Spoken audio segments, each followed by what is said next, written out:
Assalomu alaykum, hurmatli YouTube kuzatuvchilarimiz. Demonchilik agroxizmat YouTube kanalimiz aziz obunachilari. Bugungi sanamiz 4-oktyabr 2025-yil hafta kuniga shanba. Dehqonlar ko'pchilikdan keladigan savollardan yana bittasi ayni hozir sezon, ya'ni limonxonalarimizni salafanini yopish bo'yicha ko'pgina savollar kelyapti. Mana shularga qisqacha bir to'xtalib o'tib ketsak. Videoni boshlashdan oldin kanalimizga mehmonlar albatta kanalimizga obuna bo'lib, qo'ng'iroqcha tugmalarini bosib qo'ysalaring, mana chiqaradigan videolarimiz sizlarga birinchilardan yetib boradi. Albatta videolarimiz manfaatli bo'ladigan bo'lsa, like bosib, bizni qo'llab-quvvatlab ketasizlar. Hop, dehqonlar juda ko'pchilikdan keladigan savollardan limonariyani salafanlarini yopish bo'yicha juda ko'pgina savollar kelyapti. Ya'ni Telegram kanalimizda yoki bo'lmasam o'zimizning lichkamizga yoki YouTube'da mana shu kommentariyalarda beriladigan savollardan hozirgi kunda eng ko'pi mana shu savol. Xo'p, dehqonlar issiqxona ya'ni limonariyani ustini yopish bo'yicha bir ikkita tavsiyalar berib ketamiz qo'limizdan kelganicha. Xo'p, aslida issiqxonani salafanini yopish bu hududga ham bog'liq. Ya'niki janub tomon, sharq tomon, g'arb, shimol, ya'ni qaysidir joylarda ertaroq sovuq tushadi, qaysidir joylarda kechroq sovuq tushadi. Mana shularni ham e'tiborga olgan holatda gradusda aytib o'tib ketamiz. Ya'niki kechqurungi gradusimiz +8-10 bo'ladigan paytida salafanlarimizni ustki qismini yopib, yon tomonlari, ya'ni agar deraza bo'ladigan bo'lsa, oynalar bo'ladigan bo'lsa, bular ochiq holatda turgani ma'qul. Yana bir bor qaytarib ketdik, kechqurungi gradusimiz +8-10 gradusga tushgan paytida yopsak bo'ladi. Agarda biz buni erta yopadigan bo'lsak, nimalarga olib keladi degan savollar ham bor. Ya'niki erta yopgan paytimizda limonlarda uyg'onish, ya'niki limon daraxti 35-40 gradus agar isib ketadigan bo'lsa, gullab borishi va kechki mevalar, ya'ni kuzgi mevalar hosillarni ushlab qolishi mumkin. Bu mevalarimiz asosan agarda qishda issiqxonamizda отопление sistema bo'lmaydigan bo'lsa, sovuq urib qo'yishi mumkin yoki bo'lmasam muddat, ya'ni shu quyosh tegish, yorug'lik, hamma muddatimiz qish kunida pastlab qolgani hisobiga bu mevalarimiz bahorgi, ya'ni erta birinchi gulidagi mevalarda qangi yaxshi shaklda pishmaydi.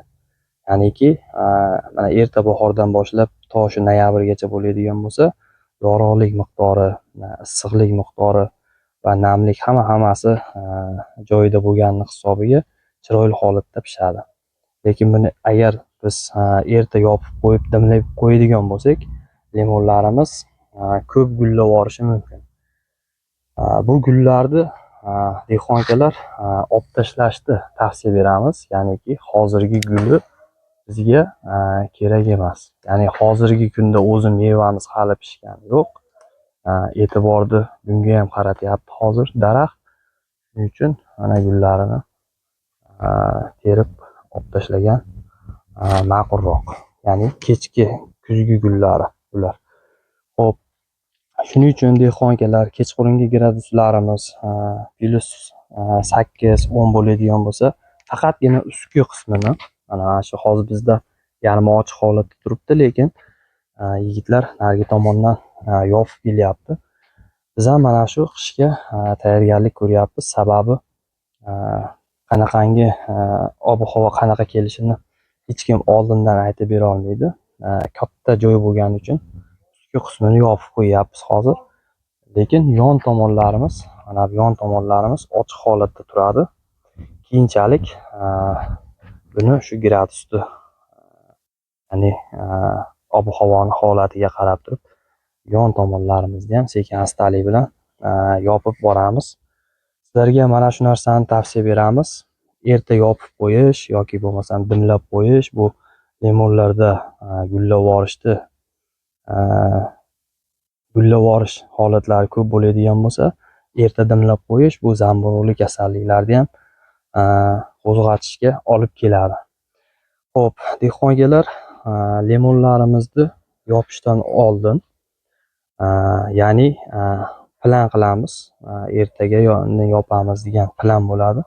Xuddi mana shu yopishdan oldin iloji boricha limonlarni chiroyli holatda cho'miltirish kerak. Chiroyli holatda cho'miltirish bu degani, agar imkon bo'ladigan bo'lsa, ishqorli suvlar bilan, ya'ni suyuq sovun, soda, ya'ni parashok, shu kirib qo'yadigan parashoklarimiz, gellarimiz, bular hammasi suyuq sovunga kiradi, ya'ni ishqorli suvga kiradi. Mana shulardan foydalanib chiroyli holatda yuvadigan bo'lsak, salafanni yopganimizdan keyin chang, g'ubor kirish kamroq bo'ladi va mana shu bargidagi kirlarni, g'uborlarni yuvib tashlagan bo'lamiz dehqonlar.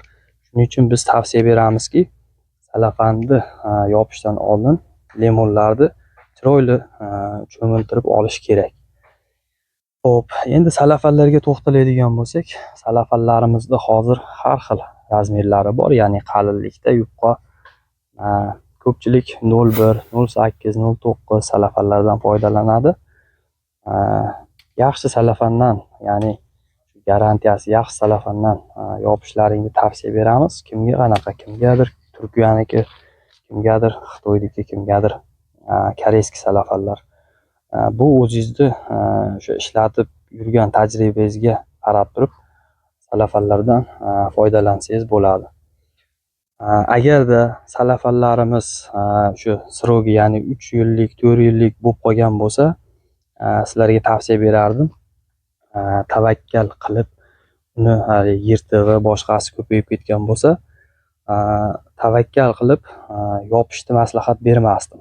Sababi, ko'p joyga borgan paytimizda limonariyani salafanlari eski, ya'ni quyosh, ya'ni yorug'lik o'tkazish darajasi o'ta pastlab ketib qoladi, salafanlar eskirgan sari. Shuning uchun iloji bo'lsa, agar imkonga qarab turib salafanlarni o'zini shu muddatida yangilash kerak.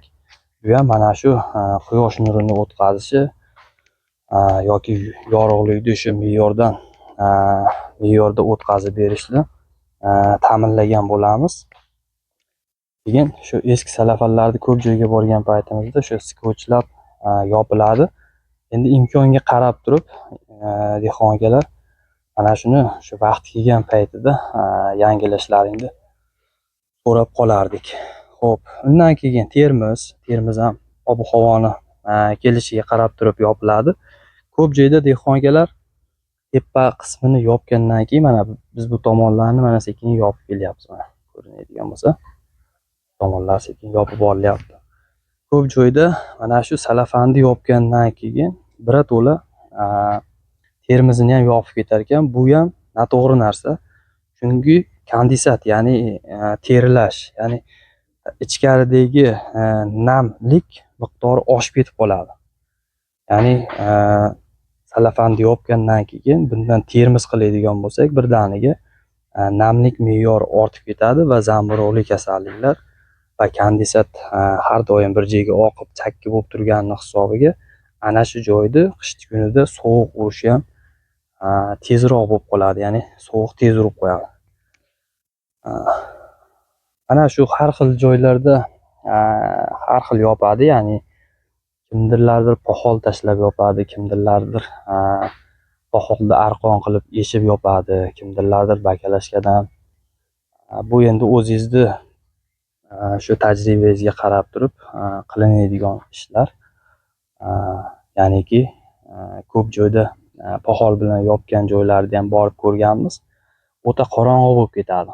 Ya'ni me'yordan ortiq tashlangan poxol ichkaridagi mana shu yorug'likni to'sib qo'yganini hisobiga ichkari qorong'u bo'lib qoladi va bu limonlarda barg tashlash holatlarini yoki bo'lmasam ertaga gullagan paytida fevral mart oylarida olib tashlanmaydi, salafanlar olinmagan hisobiga mana shu qorong'ulikni hisobiga ham barglarini yoki bo'lmasam gullarini tashlash holatlari ko'p uchrab qoladi. Shuning uchun agar poxol bilan yopadigan bo'lsangiz, me'yorida tashlab yopishni tavsiya beramiz.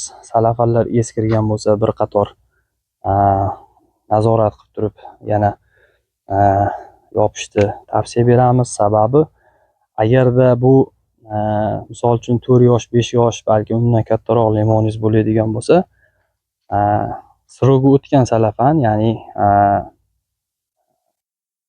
srogini o'ta bo'lgan salafan bo'ladigan bo'lsa, bitta shamolda yoki bo'lmasam ertaga qor yog'ib yirtib yuborishi mumkin, chirib qolgan bo'lsa boshqa. Mana shuncha qilgan, ya'ni qilingan mehnat, 4 yillik, 5 yillik mehnatni sovuqqa o'rdirib qo'yishimiz osonroq bo'lib qoladi. Shuning uchun imkon boricha salafanni holatini tekshirish kerak. Agar javob bermaydigan bo'lsa, yangilash kerak. Xo'p, dehqon akalar, bugungi ma'lumotimiz mana shu. Agar yodimizdan ko'tarilib qolgan joylari bo'lsa, kommentariyada to'ldirib keting. Har bitta kommentariyani o'qiyman. Albatta kommentariyada o'zlaringni fikrlaringni bildirib ketsalaring, biz ham xato kamchiliklarimizni bilib olamiz sizlarning yordamlaring bilan. Telegram kanalimiz bor, o'tib obuna bo'lib qo'ysalaring. Telegram kanalimizda mana sizlardan keladigan savollarga videolar va rasmlar orqali javob berib boramiz. Kimga mana shunaqangi kesish, ekish, maslahat ishlarimiz kerak bo'ladigan bo'lsa, pastda nomerlar qoldiramiz. Bemalol ish vaqtimizda aloqaga chiqishlaring mumkin. Qo'limizdan kelgancha telefonlarga ham javob beramiz. Albatta kanalimizda mehmonlar bo'lsa, uzr, ozgina tomog'imiz og'rib turibdi. Xo'p, kanalimizda mehmonlar bo'lsa, ekraningiz o'ng tomonida obuna bo'lish tugmasi bor. Bosib, qo'ng'iroqchani bosib qo'ysangiz, mana shu chiqaradigan videolarimiz sizlarga birinchilardan yetib boradi. Dehqon akalar, bizni kuzatishda davom etinglar. Sizlar uchun qiziqarli va yangidan yangi ma'lumotlarni berishda davom etamiz. Sog' bo'linglar, salomat bo'linglar.